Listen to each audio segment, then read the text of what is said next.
hapo 19th of August, tarehe 19 mwezi wa Agosti, mighty visitation of the Lord. mtembeleo mkubwa sana wa Bwana. About some 4-5 days ago, Yapata siku 4-5 zilizopita, 19th of August 2008, tarehe 19 mwezi wa Agosti mwaka wa 2008, in the mighty visitation of the Lord, katika mtembeleo mkubwa sana wa Bwana, again he spoke with me tena akaninenea about the coming of the Lamb of God. kuhusu kukuja kwa mwana kondoo wa Mungu. And I saw him coming for the church. Nami nikamwona akilijia kanisa. Listen to me, somebody. Nisikilize mtu. After that he showed me something else. Baada ya hapa akanionyesha kitu kingine. He showed me the black horse Akanionyesha farasi mweusi that came from heaven aliyeshuka toka mbinguni and ran all over. na akakimbia kote kote. What is God saying? Bwana yuwasema nini? Revelation chapter 6, Ufunuo wa Yohana mlango wa 6. verse 5.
The black horse Naye farasi mweusi represents the global famine. anasimamia njaa ya kidunia. Listen to me, somebody. Nisikilize mtu. He spoke with me about the global famine. Akaninenea kuhusu njaa ijiayo dunia yote. And I said it is coming. Na nikasema inakuja.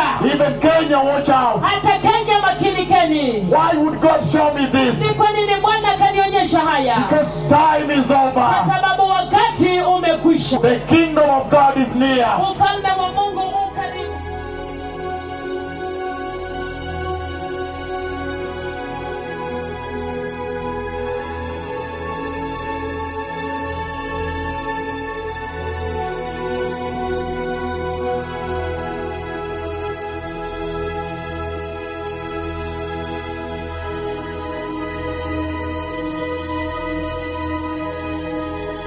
These children are still perilously thin. Some so weak they can barely eat, while some can barely cry. The most severely malnourished are brought here.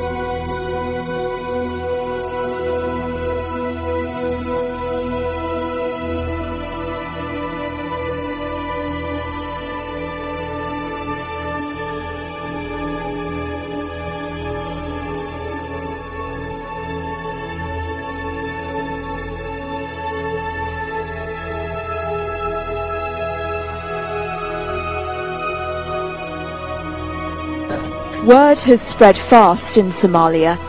Head to Kenya and the world is waiting to help you.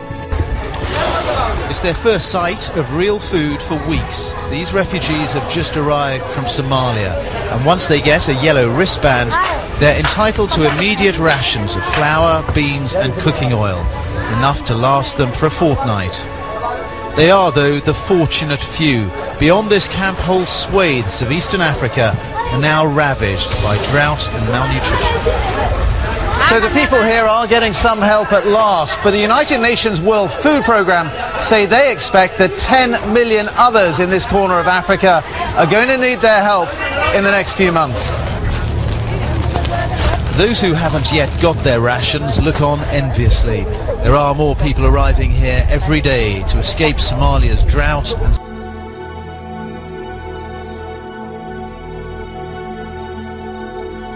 spoke with me about the global famine. Akaninenea kuhusu njaa ijiayo dunia yote. And I said it is coming. Na nikasema inakuja. Even Kenya, watch out. Hata Kenya makinikeni.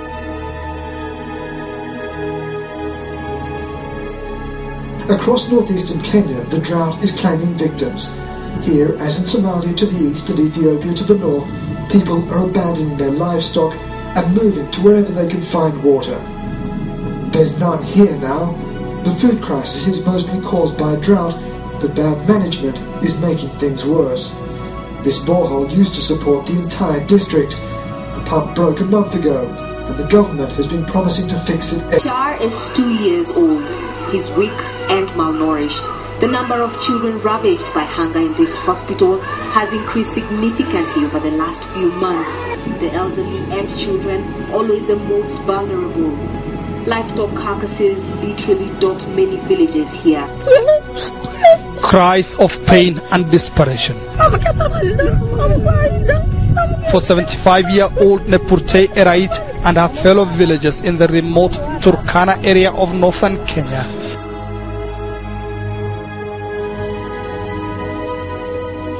Oklahoma, along with 13 other states from Arizona in the west all the way to Florida in the south, are suffering from historic, dangerous drought conditions. Dark red marks the worst conditions. 40% of Oklahoma is dark red.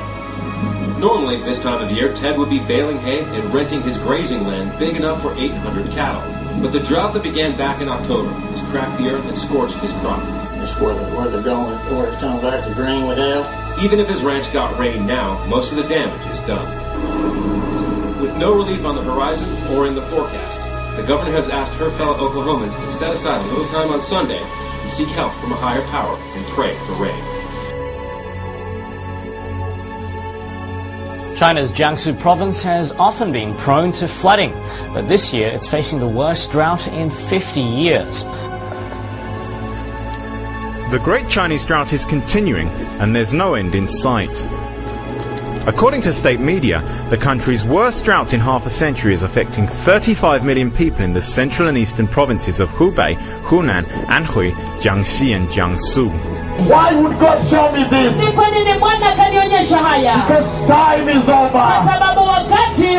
So you may know that your repentance is not in vain, but that you may enter there into the kingdom of God. Let me tell you something. The kingdom of God is near.